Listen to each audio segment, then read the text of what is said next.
प्रश्न असतो, नक्की या सगळ्या गोष्टी का करायच्या? भगवंतावर विश्वास आहे, देवाला हृदयापासून मानतात, पण त्यांना त्याची उकल होत नाही. नक्की हे का करायचं? अनेक जण देवाचं घंटी का वाजवायची आमचं काय म्हणणं नाही, वाजू की, पण का वाजवायची माहिती नाही.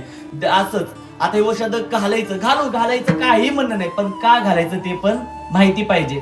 तर त्याचं कारण असे, पूर्वी आपल्या भारताला अजनाब खंड म्हणून संबोधलं जायचं. अजनाब खंड हे नाव कुणावरून पडलं? अज नावाच्या राजावरून. आता हा अज नावाचा राजा अतिशय शौर्यशाली, दातृत्ववान होता. एकदा त्याने त्याच्या नगरीमध्ये सगळ्यांना भंडाऱ्याचं आयोजन केलं, म्हणजे जेवणाचं आयोजन केलं. सगळे असे हजारो लोक आले, सगळे जेवायला बसल्यात, पंक्तीच्या पंक्ती पडले, पुंडलिकावर देव झाले आणि सर्वांनी जेवायला सुरुवात केली.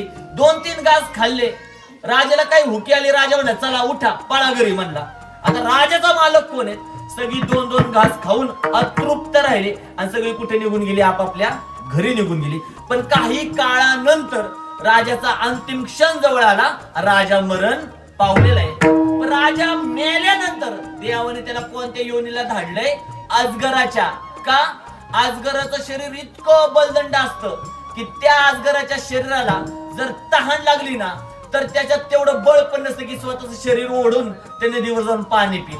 त्याला पाणी प्यायचं असेल तर पावसाची वाट बघावी लागती. आणि त्याला तीच योनी का दिली देवाने? कारण याने जेवत्या ताटावरून लोकांना उठवलं होतं. आणि अजगराच्या शरीराला आयुष्य पण खूप असतं. त्याच्या 5 पिढ्या उलटून गेल्या आणि 6व्या पिढीमध्ये एक राजकुमार जन्माला आला आणि त्यांनी भव्य दिव्य असा कीर्तन हरिकथेचा सोहळा आयोजित केला. कथा सोहळा म्हणून अख्खं गाव त्या ठिकाणी आले, नगरातली लोक आली, महाराज त्या ठिकाणी आले. कीर्तन सुरू होणार तेवढ्यात तिथं भला मोठा आजगर आलाय. जसा आजगर आला सगळी लोक पळायला लागली, इकडून तिकडं तिकडून इकडं. ते महाराज म्हणले, हा आजगर कुणालाच विजा पोहोचवणार नाहीये. आता समजा इथे एखादा आजगर नाही, नाग आला, नाग, तुम्ही बसताल बर का? मला नाही वाटत, मी तर पहिला निघून जाईल. पण महाराज आजगर कोणाला त्रास देणार नाही. आजगर एका साईडने बसलाय, सगळे ग्रामस्थ एका साईडने बसले आणि कीर्तन चालले.